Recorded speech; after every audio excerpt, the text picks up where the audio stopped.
A'udzubillahi minasyaitonirrajim. Bismillahirrahmanirrahim. Assalamualaikum warahmatullahi wabarakatuh. Alhamdulillahirabbil alamin wa bihi nasta'in ala umuri dunya waddin. Wassalatu wassalamu ala nabiyyina Muhammadin wa ala alihi wa ashabihi ajma'in. Ya alimullahu alimna ma yanfa'una wanfa'na bima 'allamtana wa zidna ilma wa arina al-haqqa haqqan warzuqna ittiba'ah wa arina al-batila batila warzuqna ijtinabah. Rabbana zidna ilman warzuqna fahman wa rizqan thayyiban wa amalan mutaqabbalan ya ghafur rabbana innana amanna faghfir lana dzunubana wa qina adzabannar. Amma ba'd. Alhamdulillah, segala puji adalah milik Allah, Tuhan semesta alam yang telah menciptakan kita, dan karena rahmat dari Allah Subhanahu wa taala kembali kita berjumpa di channel iDream TV dalam program Hikmah, ya, himpunan kisah dan motivasi hidup, di mana insyaallah kita akan kembali mempelajari berbagai hal dalam kehidupan kita atau hal-hal yang datang, ya, pada kehidupan orang-orang sebelum kita, yang dengan itu kemudian kita berusaha, ya, memperbaiki kualitas iman dan takwa kita kepada Allah, sehingga kemudian dari hari ke hari, ya, kualitas diri kita semakin baik, semakin tangguh, ya, dalam menghadapi kehidupan ini. Tidak lupa kita baca salawat dan salam, Allahumma salli ala Sayyidina Muhammad wa ala ali Sayyidina Muhammad. Assalamualaikum ayuhan Nabi wa rahmatullahi wabarakatuh. Semoga Allah terima salawat dan salam yang kita baca dan dilimpah curahkan kepada para Nabi dan para Rasul, wabil khusus ya Rasulullah Muhammad sallallahu alaihi wasallam. Semoga kita termasuk dalam kelompok orang yang akan berbahagia ketika berjumpa dengan Allah nanti di yaumul mahsyar, dijauhkan dari siksa api neraka, dimasukkan ke dalam surga, dan dipertemukan dengan Rasulullah sallallahu alaihi wasallam insyaallah, amin ya rabbal alamin. Sahabat iDream yang dirahmati Allah dimanapun Anda berada, dalam kesempatan kali ini saya ingin mengangkat tema tentang hikmah mengapa kita diwajibkan salat 5 waktu, ya. Hal ini penting untuk menjawab, ya, pertanyaan, ya, terutama di generasi milenial, ya, di Gen Z ini nih, ya. Ada di antara mereka, atau mungkin banyak lah, ya, pertanyaan-pertanyaan serupa, ya, tentang mengapa kita harus sholat 5 waktu. Apalagi kalau di-compare dengan ibadah agama lain gitu kan, misalnya orang Nasrani cuma sekali itu ke gereja itu, ya, sepekan. Ini sehingga menjadi celah ini, ya, bagi mereka yang ingin memurtadkan kaum muslimin, ya. Ya, bilangnya gitu aja, udah pindah agama aja, ya. Di kita ibadah cuma seminggu sekali, sepekan sekali, kamu sehari 5 kali, gitu, ya. Ya, bagi orang yang imannya lemah, ini kan menjadi hal yang menarik. Atau di agama lain kita malah tidak ada kewajiban, ya, bebas, ya, mau ibadah mau enggak. Tidak ada ibadah wajib gitu. Makin seru lagi gitu, ya. Ini ada agama yang enggak mewajibkan ibadah tapi dijamin masuk surga misalnya gitu kan. Enak juga itu, ya. Nah, itu bagi orang-orang yang lemah, ya. Ya, pola pikir begitu. Nah, tapi tentu, ya, sebagai manusia normal yang punya otak gitu, ya, yang punya akal sehat, kita harus berpikir gitu kan. Ya, maka sebetulnya ya setiap kita itu wajib lah, ya, mencari tahu tentang, ya, pertanyaan-pertanyaan dasar, ya, misalnya kenapa kita hidup di alam dunia, siapa yang menciptakan kita, apakah kita diciptakan, siapa yang menciptakan kita, ya, apa yang dikehendaki oleh yang menciptakan kita, itu harus dijawab, ya. Harus ada jawaban filosofinya, ya, itu semua itu kan, sehingga kemudian kita tidak akan kehilangan arah, ya, di dalam menjalani kehidupan. Bukan apa-apa, karena memang ujung kita kan nggak ada yang abadi, kita kan pasti akan mati. Nah, kita harus waspada, ya, apa yang terjadi dalam setelah kita mati, kan nggak ada yang tahu. Kecuali kita hidup selama-lamanya nggak ada kematian, ya, nggak ibadah, ya, nggak menjawab persoalan-persoalan yang mendasar tadi pun tidak masalah. Tapi kan persoalannya, ya, kita manusia dibatasi, hidup kita ini tidak ada yang abadi. Paling lama 90 tahun, 100 tahun udah jarang. Umur 100 tahun, ya. Rata-rata umur orang sekarang itu 60, ya, 65, bahkan umur 30, ya, udah banyak yang meninggal gara-gara obesitas. gara-gara nge-vape ya, gara-gara kena gagal ginjal karena suka minum yang manis-manis. Ternyata banyak terjadi.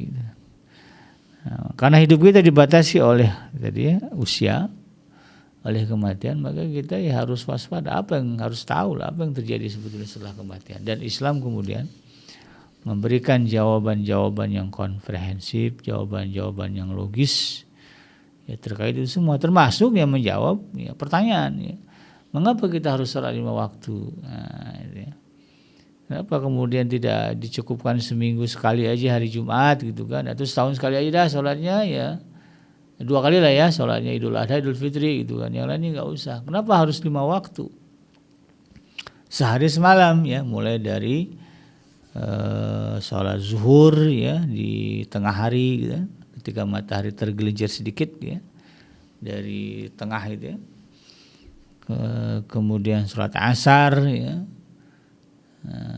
kemudian sholat maghrib matahari terbenam, kemudian sholat isya ya ketika malam betul-betul sudah masuk ya waktu, kemudian sholat subuh ya, sholat setelah waktu fajar. 5 waktu ini ya, sholat zuhur lagi asik-asiknya orang kerja ya.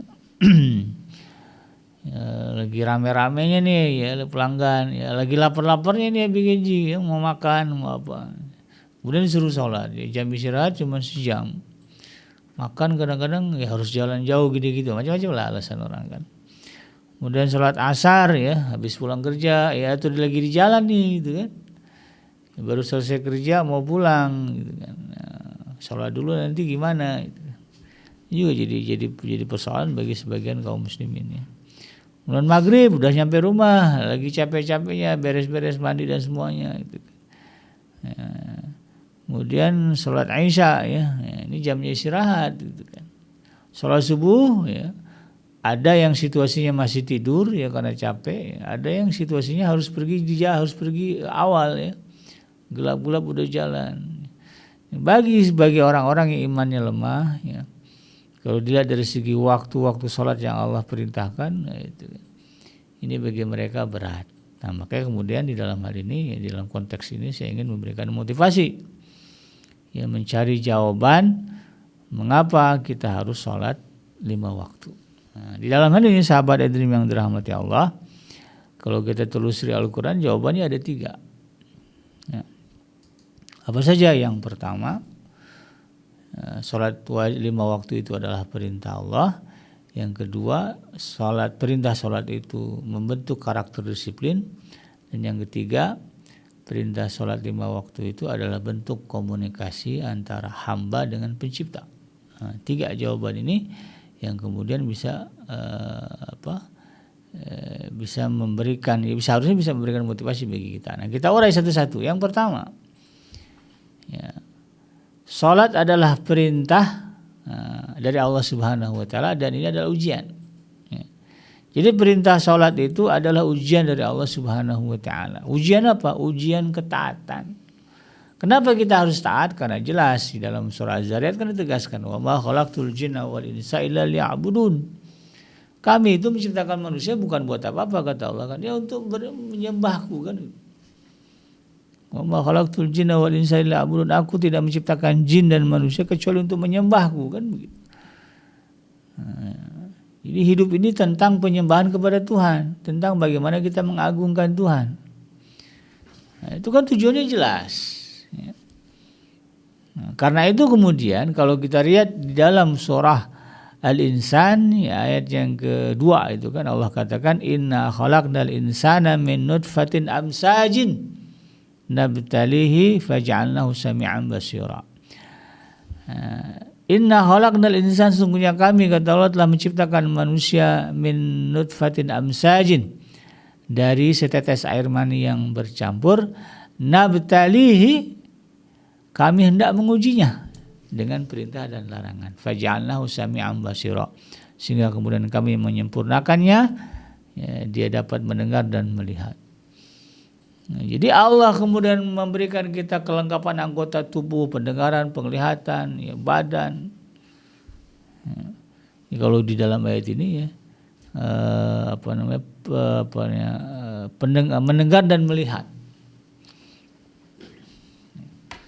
Jadi Allah kasih kesempurnaan fisik kita itu tujuannya apa? Supaya kemudian kita mampu melewati atau lulus dalam ujian perintah dan larangan.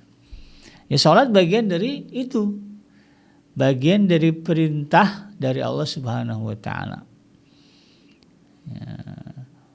Maka ya ketika Allah memerintahkan salat kepada kita, ya Allah akan lihat ya, patuh enggak? Ya Allah suruh 5 waktu, patuh enggak mengerjakan 5 waktu itu? Yang Allah nilai kan kepatuhannya.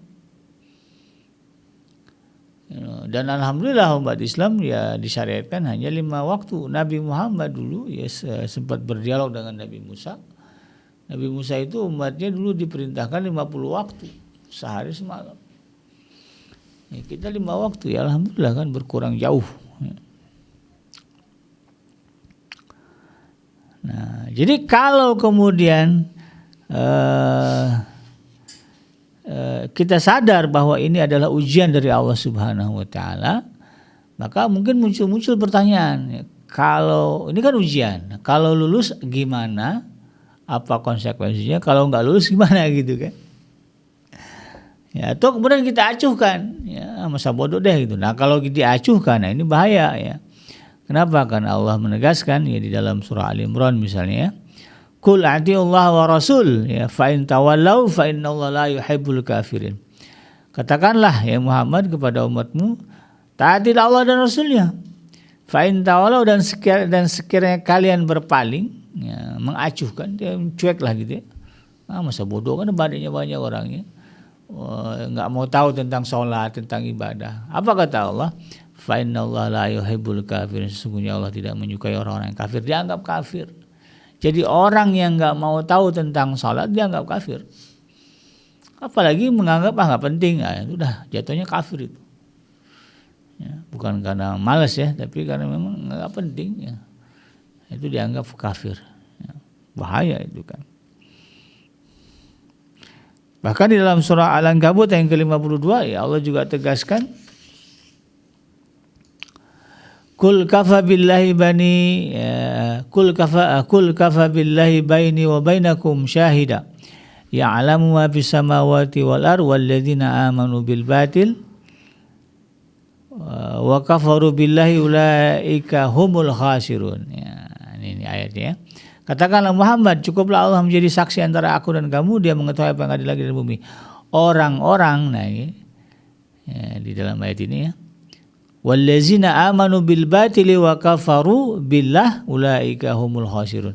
Orang-orang yang mempercayai kebatilan dan kekufuran, ya itu tadi termasuk kekufuran itu yang mengingkari salat, yang enggak mau tahu tentang salat. Kata Allah Subhanahu wa taala, ulaika humul khasirun. Mereka lah orang-orang yang rugi. Nah, ruginya enggak hanya di akhirat, di dunia juga Allah kasih rugi kok. Ya. Adalah ya kerugian yang dia rasakan. Ya, paling enggak hidupnya berantakan, enggak jelas. Ya, kenapa ya? Karena ya, itu hukum dari Allah Subhanahu wa taala.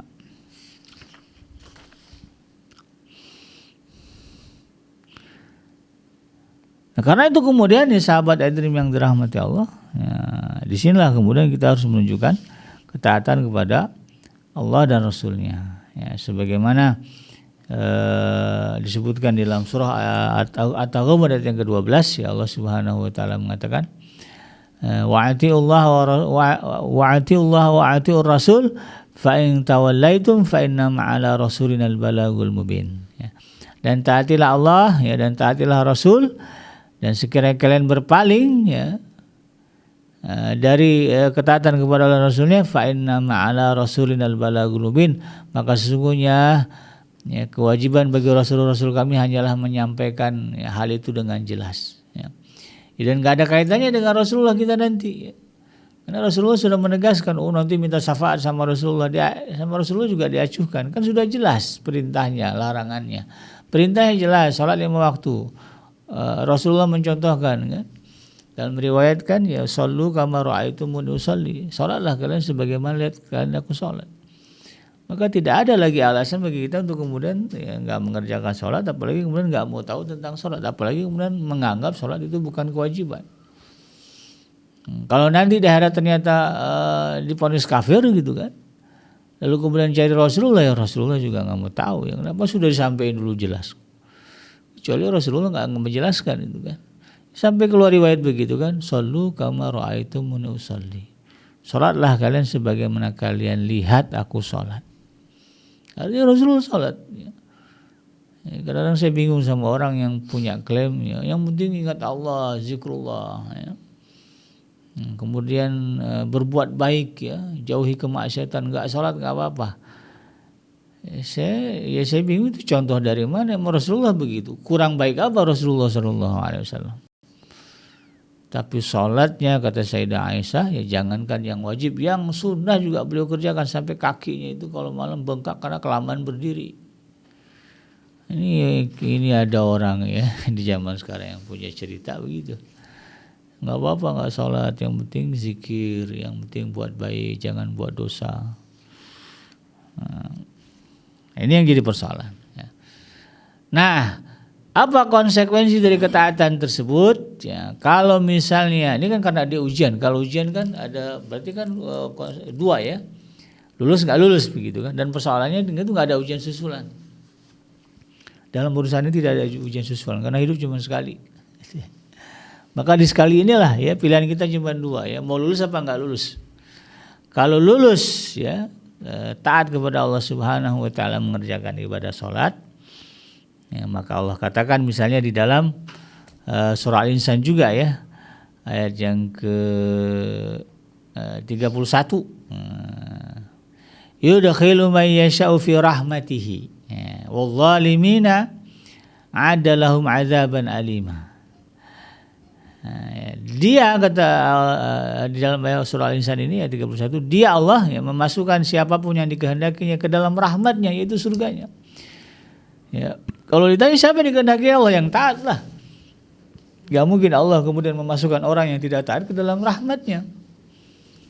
Nah, salah satu ketaatan yang diminta oleh Allah adalah melaksanakan perintah lima waktu. Melaksanakan perintah sholat 5 waktu tadi. Dari mulai zuhur sampai subuh. Kalau itu dipatuhi kata Allah, dia akan memasukkan kita ke dalam rahmatnya, ke dalam surganya. Wadh-dhalimina, dan orang-orang yang zalim, yaitu tadi ya, mengabaikan perintah sholat, ya nggak mau sholat, termasuk di dalamnya juga malas-malesan, gitu, nggak mau sholat. Kata Allah Subhanahu Wa Taala, wadh-dhalimina ya adalahum azaban alima, kami menjanjikan bagi mereka azab yang pedih. Ya, kami sediakan, ya, kami siapkan bagi mereka azab yang pedih.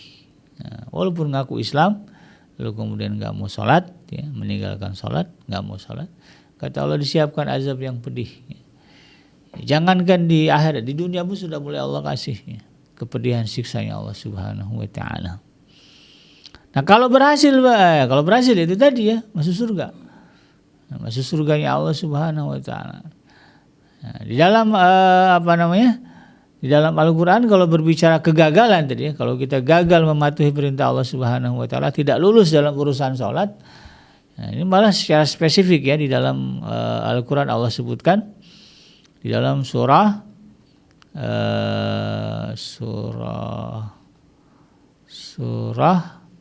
Al-Mudaththir ya, surah Al-Mudaththir ayat yang ke-40 dan keadaan ke-43. Secara spesifik Allah katakan ya, ma salakakum fi saqar qalu lam nakum minal musallin. Ya. Jadi ketika orang-orang yang gagal tadi ya patuh menjalankan sholat 5 waktu, lalu kemudian ternyata divonis masuk ke dalam neraka, ya, khusus neraka itu neraka Sakor namanya.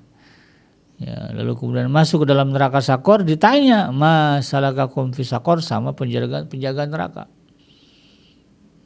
Ini muka-muka baik-baik tapi kenapa masuk neraka begitu ya? Disikat sama malaikat ya.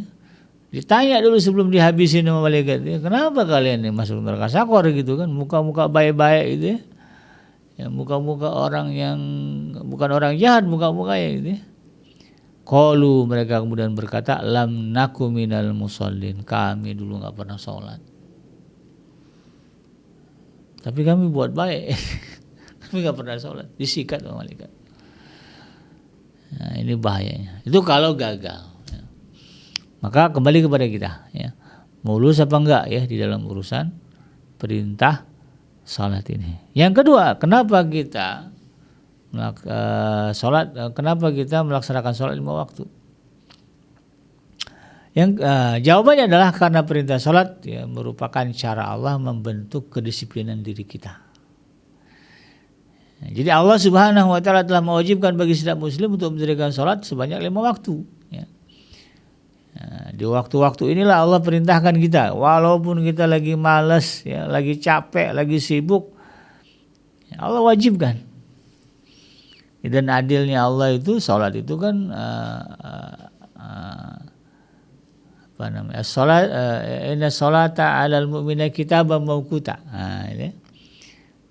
Sesungguhnya sholat itu Allah wajibkan bagi kaum muslimin pada waktu, ya. Makanya dalam hadis sholatu ala waktiha, ya, sholat itu ada waktunya.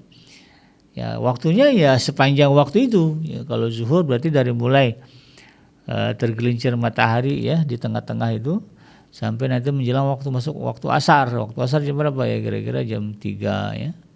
Jam 3 atau 5 menit mau masuk waktu asar masih bisa, panjang ya.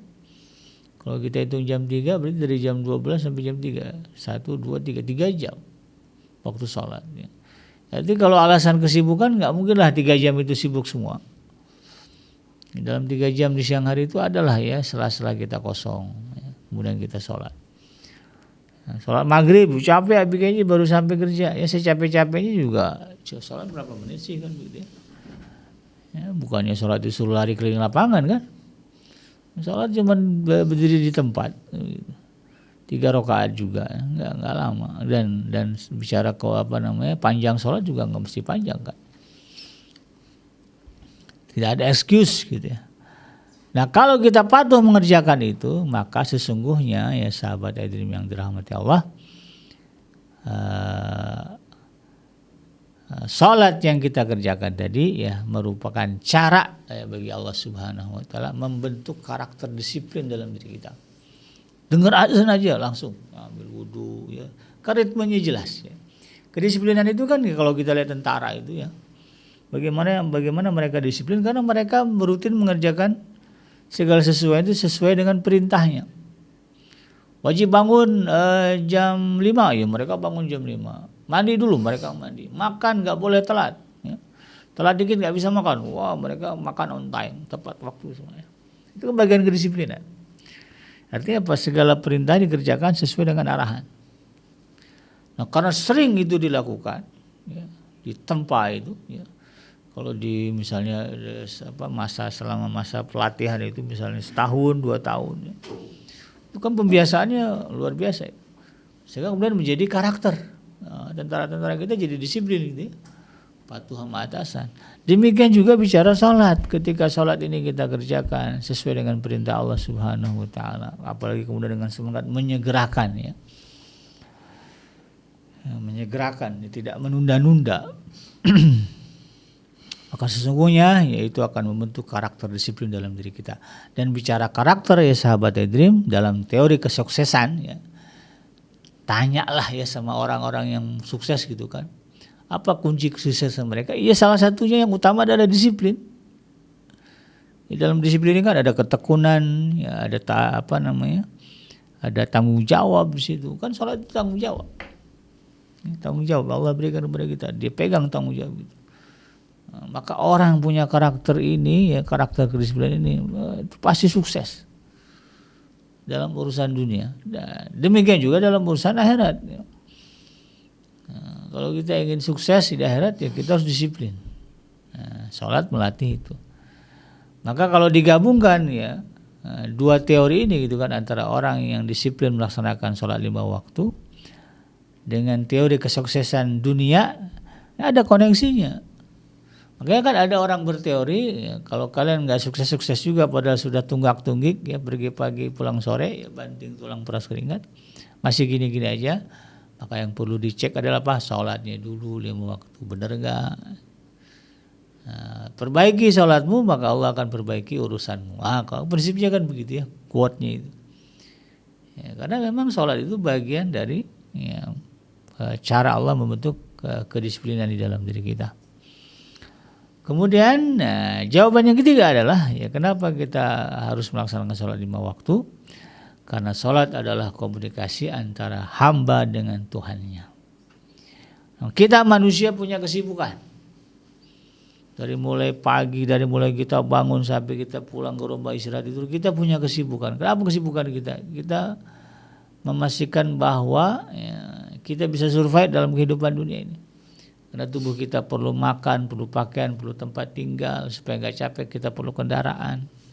Kalau punya anak-anak juga harus ditanggung semuanya. Punya istri harus ditanggung, punya orang tua juga harus kita cukupi kan. Nah, lagi-lagi kan Allah bebankan orang tua. Maka karena itu kemudian manusia sibuk ya mencari nafkah agar kemudian bisa memenuhi ya kebutuhan hajat hidup tadi yang banyak. Nah, karena kesibukan manusia ini luar biasa. Ya, sementara dia punya misi utama adalah ya, menjadi seorang hamba. Ya. Artinya apa? Misi utamanya adalah bagaimana dia mengagungkan Allah, menyembah Allah, memuji Allah. Atau terkoneksi dengan Allah Subhanahu wa taala. Allah tahu kesibukan kita, atau Allah tahu ya bagaimana kita berjibaku dengan dunia ini, maka Allah perintahkan syariat ya, yaitu syariat salat yang di dalamnya kemudian kita diminta ya, mengabaikan segala urusan di luar salat, tapi kemudian konsentrasi, fokus untuk melaksanakan ibadah salat. Khusus salat itu Allah minta ditegakkan untuk mengingat Dia, tidak yang lain. Nah, sebagaimana Allah sebutkan di dalam surah Taha ya, ayat yang ke-14 ya, Allah katakan innani annallaha la ilaha illa ana fa'buduni wa aqimis salata li zikri. Sesungguhnya aku adalah Allah ya, kata Allah kepada Nabi Musa dulu.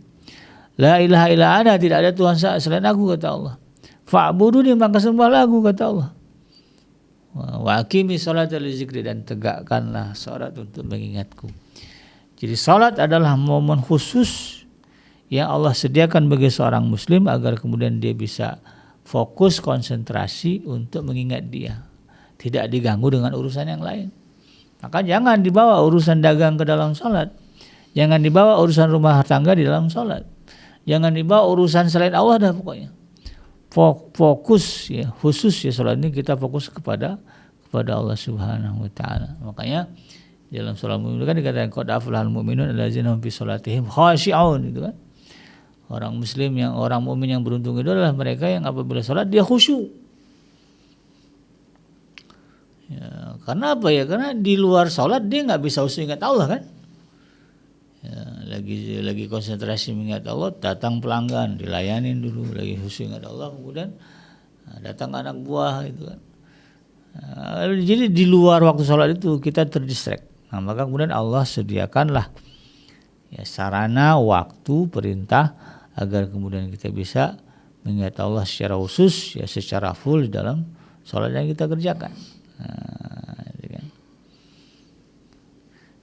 Jadi salat ya adalah waktu untuk mengingat Allah secara full, secara penuh ya. Dan itu bagian dari yang Allah kehendaki atas diri kita. Nah, jadi kesimpulannya gimana sahabat iDream?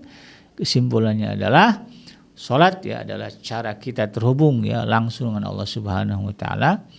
Dan salat ini bukan sekedar kewajiban, tetapi bentuk cinta kita, bentuk komunikasi dua arah kita sebagai hamba dengan Allah Subhanahu wa taala sebagai pencipta. Dan di sisi lain ya, salat juga ya karena kita kalau kita salatnya betul-betul ingat Allah, maka Allah janji apa? Allah akan janji berikan ketentraman. Allazina amanu wa tatma'innu qulubuhum bi zikrillah, ala bi zikrillah tatma'innul qulub, dalam surah Ar-Ra'd. Orang-orang yang beriman itu ya hatinya menjadi tentram dengan mengingat Allah. Ya, ketika salat kita mengingat Allah, maka Allah akan berikan ketentraman itu. Maka dengan salat ya hati akan terjaga ketenangannya, kebersihannya, ya hati akan diselamatkan Allah dari stres, dari ego dan juga dari dosa, sehingga kemudian Selesai sholat ya kita merasakan kedamaian. Ya, kalau kata Nabi ya, kalau kalian punya rumah di pinggir sungai sehari 5 kali mandi, mungkin nggak ada kotoran yang nempel di kulit kalian. Kata Nabi begitu, ya nggak mungkin ya Rasul. Nah itulah sholat. Ya, dalam sehari semalam kita berjibaku dalam urusan dunia, ada saja noda-noda ego, stres, ya. Kekhawatiran nempel di dalam diri kita. Ya, ketika datang waktu sholat kita bersihkan itu semua. Kita bersihkan itu semua, maka insya Allah ya kita akan terjaga dari kerugian, keburukan dan kebinasaan. Demikian sahabat Adri, mudah-mudahan bermanfaat. Yang benar datangnya dari Allah, yang salah semata-mata dari kelefahan dan kelapan saya pribadi. Saya bikinnya pamit undur. Hasbiyallahu la ilaha illahu alaihi tawakkaltu wa huwa rabbul arsyil azim. Subhanaka Allahumma rabbana wa bihamdika asyhadu an la ilaha illa anta astaghfiruka wa atubu ilaik. Walhamdulillahirabbil alamin. Assalamualaikum warahmatullahi wabarakatuh.